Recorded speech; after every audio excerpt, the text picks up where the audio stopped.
أعوذ بالله من الشيطان الرجيم. بسم الله الرحمن الرحيم. يا بني إسرائيل اذكروا نعمتي التي أنعمت عليكم وأني فضلتكم على العالمين. واتقوا يوما لا تجزي نفس عن نفس شيئا ولا يقبل منها عدل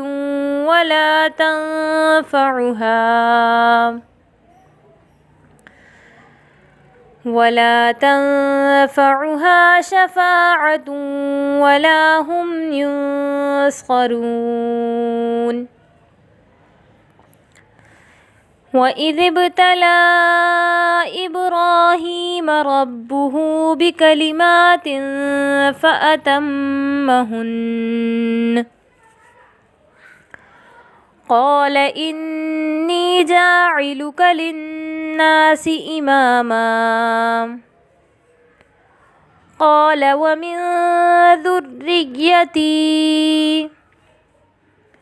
قال لا ينال عهد الظالمين.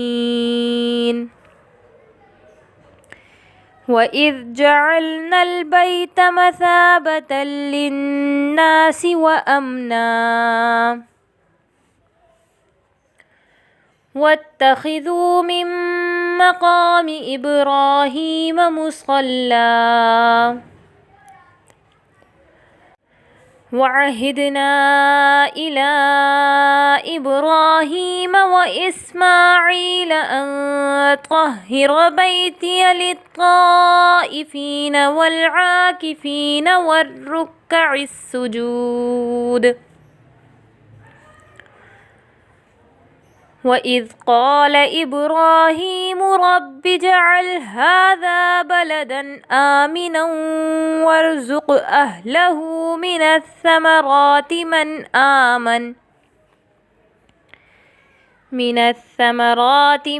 آمن منهم بالله واليوم الآخر.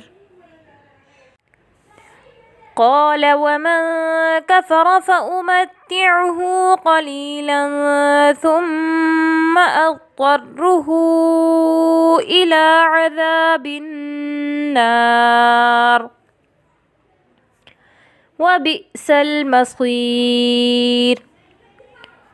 وإذ يرفع إبراهيم القواعد من البيت وإسماعيل ربنا تقبل منا